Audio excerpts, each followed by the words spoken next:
नमस्कार, राग बिहारी में आप सभी का स्वागत है। मैं हूं अंकित।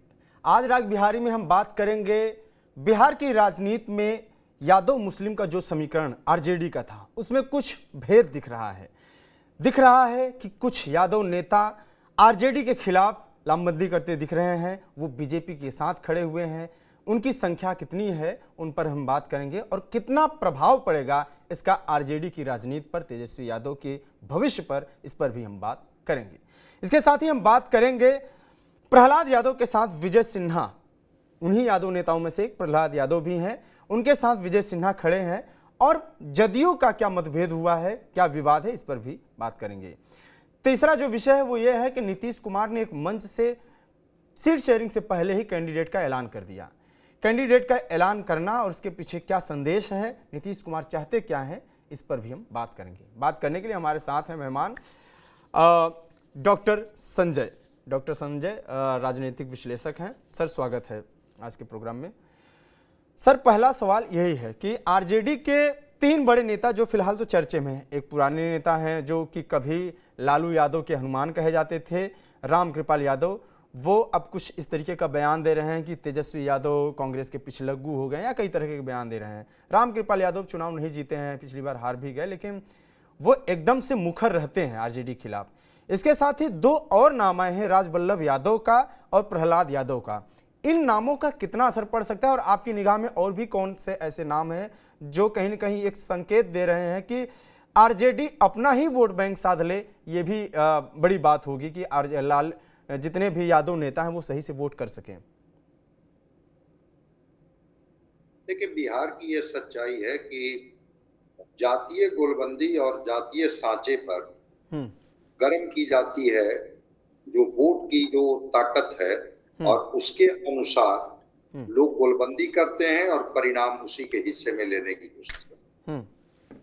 जो आपके सवाल हैं कि एक माना जाता है ट्रेडिशनली कि जो माई समीकरण है, मुस्लिम और यादव का जो समीकरण है, वो कहीं ना कहीं से आरजेडी के साथ इंटैक्ट है।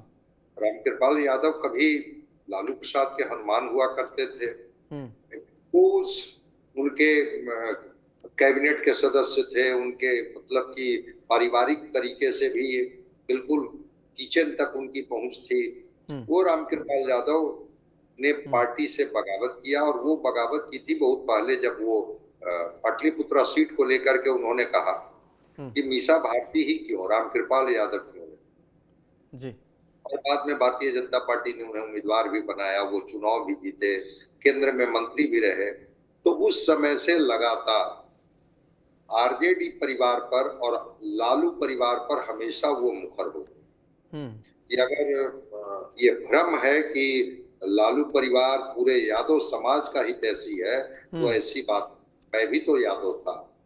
आखिर जब बेटी की बात आई, मीसा भारती की बात आई, तो फिर रामकृपाल यादव उनके हिस्से में कहाँ रहे?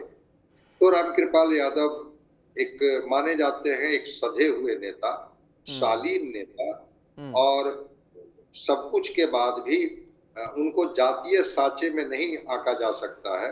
लेकिन स्वाभाविक है कि वो पटना से एमपी रहे हैं, तो एक उनकी लोकप्रियता है, केंद्र में मंत्री रहे हैं, और यादव समाज के बीच में एक अपनी उनकी पकड़ है। स्वाभाविक है कि वो यादव समाज को जो आरजेडी की कमजोरियां हैं, उसके कमजोर पक्ष हैं, उनको बताते हैं। अभी प्रधानमंत्री जी गया जी में थे, और वहां पर राजबल्लभ यादव की पत्नी मंच पर दिखी। उसी दिन मान लिया गया था कि राजबल्लभ यादव अब उससे किनारा कर लिए हैं और अब ये बीजेपी के साथ खड़े हो गए। और राजबल्लभ यादव का नवादा में एक अपना प्रभाव, कौशल यादव और राजबल्लभ यादव दोनों का आपस में एक प्रतिद्वंदिता रहती है। तो राजबल्लभ यादव भी जिस तरह से मुखर हुए, आखिर उनकी ताकत तो अपने समाज में ज्यादा होगी ही ना, स्वाभाविक है। बिल्कुल। तो राजबल्लभ यादव की पत्नी जो है वो नवादा से विधायिका हैं, और इस बार अगर बीजेपी उनको टिकट देती है तो स्वाभाविक है कि राजबल्लभ यादव यादवों की गोलबंदी करेंगे, या पूरा नवादा लोकसभा क्षेत्र से लेकर के और वो जो मगध के इलाके हैं उसमें वो अपना प्रभाव डालेंगे। प्रहलाद यादव जब ये फ्लोर टेस्ट चल रहा था, उसी समय विजय सिन्हा ने उनको अपने पाले में लाया था और एश्योरेंस दिया था। देखिए, जेडीयू के ललन सिंह कहते हैं कि नहीं, हम उनको चुनाव में कैसे ये करेंगे, एकोमोडेट करेंगे, ये तो सीट मेरा अपना सीट रहा है, यहाँ से जेडीयू का कोई उम्मीदवार नहीं। लेकिन आतंक जब तक कह दिया ललन सिंह ने हाँ, प्रहलाद को। कहा कि ये तो लखीसराय के आतंक है। राजनीति में तो बहुत सारे लोग आतंक हैं, तो उन आतंकी को कहाँ लोग भगाते हैं? वो सारे आतंक को तो जगह दी जाती है, सीट दी जाती है, मौका दिया जाता है। बस केवल उनके अंदर में विनिएबिलिटी देख ली जाती है कि क्या इनमें जीतने की क्षमता है। अगर जीतने की क्षमता दिख जाती है तो फिर उनको जगह दे दी जाती है। तो मैं मानता हूँ कि निश्चित रूप से एक मैसेज तो चला ही जाता है ना, कि अगर प्रहलाद यादव, राजवल्लभ यादव, रामकृपाल यादव को राजद अपने पाले में जोड़ के नहीं रख पाई यादव होने के बाद भी, तो क्या कहीं कोई आरजेडी से चीजें तो नहीं छूट रही है? और स्वाभाविक है कि जब ये दूसरे गठबंधन में गए हैं, जो जाति के हिसाब से ट्रेडिशनली थोड़ा अलग है, हालांकि ऐसा नहीं है, नंदकिशोर यादव यादव ही हैं, अभी विधानसभा के अध्यक्ष हैं। ये जो नित्यानंद राय हैं, गृह राज्य मंत्री हैं, यादव समाज से ही आते हैं।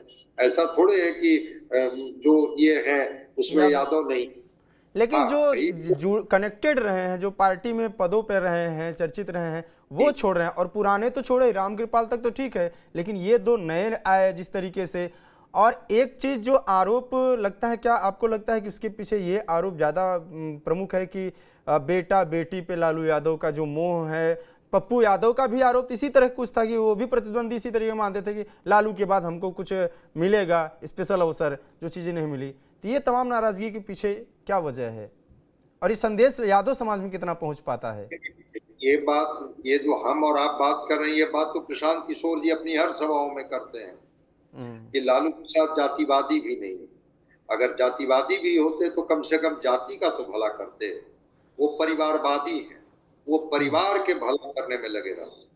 अब उस परिवार के भला में पूरी जाति उनके पीछे खड़ी रहती है, तो वो उनकी जाति के लोगों को सोचना चाहिए कि मेरा क्या भला हो रहा है। तो बिल्कुल आपने सही कहा कि राजवल्लभ यादव और प्रहलाद यादव ने जिस तरह से एक फ्लोर टेस्ट में बाद में बगावती तेवर अपनाया है, तो उस आरजेडी की कमजोर कड़ी को भी समझते हैं, आरजेडी की मजबूत कड़ी को भी वो लोग समझते हैं। और ये जब संदेश देंगे कि भाई देखिए, पार्टी के लिए हमने क्या नहीं, लेकिन पार्टी ने हमारे साथ क्या किया, तो इसके रिफ्लेक्शन तो होंगे ही, इसके रिपरकशन भी होंगे और इसके रिजल्ट भी आएंगे सामने, स्वाभाविक। ठीक है।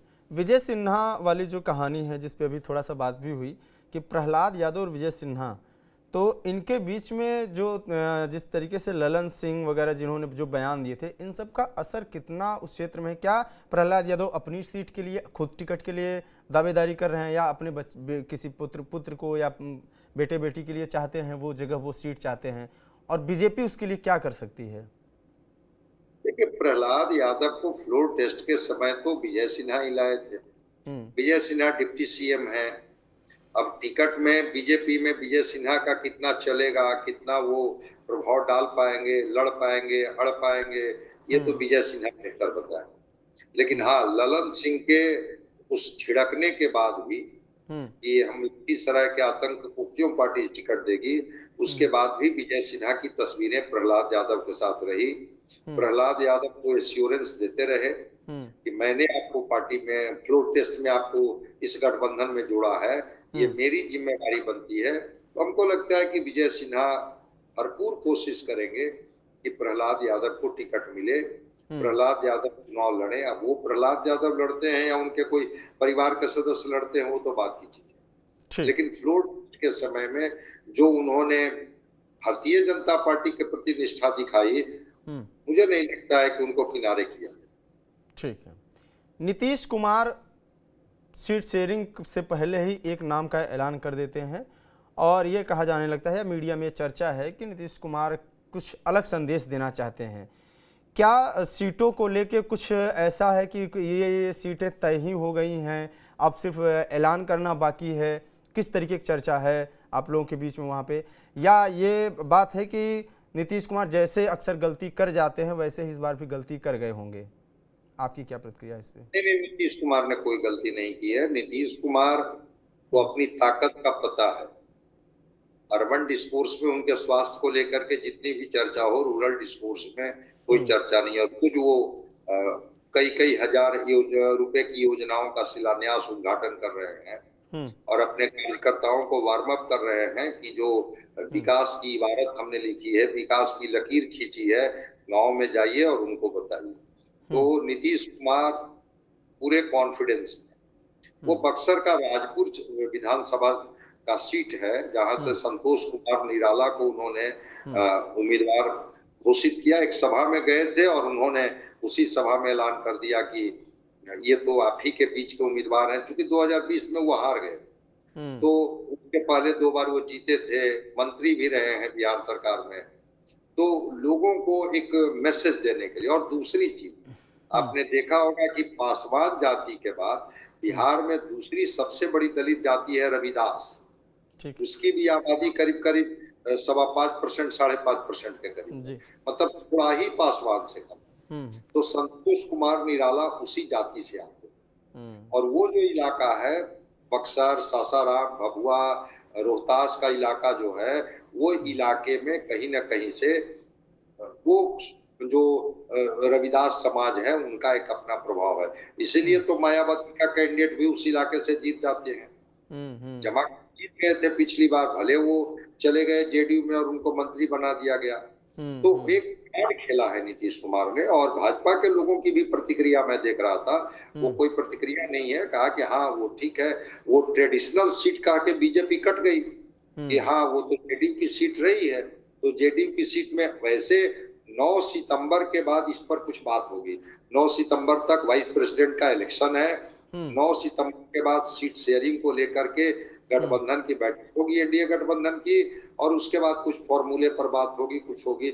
लेकिन कुछ चीजें तो ऐसी है ना जिसमें बीजेपी जो है वो फ्री हैंड देती है नीतीश कुमार को। अगर नीतीश जैसे लोग एक उम्मीदवार की घोषणा ही कर दिए तो ये तो जेपी नड्डा भी बोल चुके हैं कि एक ही सीट सही, लेकिन सीट शेयरिंग जब होगा तो नीतीश कुमार को एक सीट अधिक मिलेगी, एक सीट कम लड़ेगी बीजेपी। जब इस अंडरस्टैंडिंग पर बात हो रही है तो मुझे नहीं लगता है कि अगर नीतीश कुमार ने संतोष कुमार निराला का नाम अगर उन्होंने घोषित कर दिया मंच से, लोगों को ऊर्जान्वित करने के लिए और दलित वोटर को पोलराइज करने के लिए। देखिए इसमें हितार्थ है दलित वोटरों को पोलराइज करना। क्योंकि चिराग पासवान है तो वो अपना लेके घूमते हैं कि भाई पासवान वोट तो मेरे साथ खड़ा। अब नीतीश कुमार ने एक दलित चेहरा में रविदास चेहरा को घोषित करके दलित समाज को मैसेज दिया कि आपके हितों की हम कोई अनदेखी नहीं करेंगे, आपके हितों का पूरा ध्यान रखेंगे।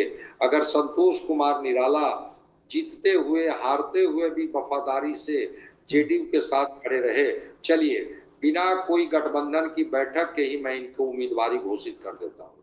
और उसी रणनीति का हिस्सा है संतोष कुमार निराला का उम्मीदवारी की घोषणा उस मंच से, ताकि उस समाज में और दलित समाज में एक अच्छा मैसेज जाए कि नीतीश कुमार दलितों के प्रति कितने गंभीर होते हैं और जो लोग उनके साथ होते हैं उनको लेकर के कितने मुखर होते हैं। ठीक ठीक, बहुत बहुत धन्यवाद जुड़ने के लिए। तो फिलहाल जो बिहार में जिन विषयों पर हमने बात किया वो ये है कि आरजेडी के खिलाफ कुछ यादव चेहरे खड़े हो रहे हैं बिहार की राजनीति में। देखना होगा इन सब का कितना प्रभाव पड़ेगा। हालांकि राजबल्लभ यादव ने एक बयान भी दिया है तेजस्वी यादव की पत्नी पर, और जिससे यादव समाज में या बिहार के आरजेडी के कार्यकर्ताओं में एक नाराजगी भी है।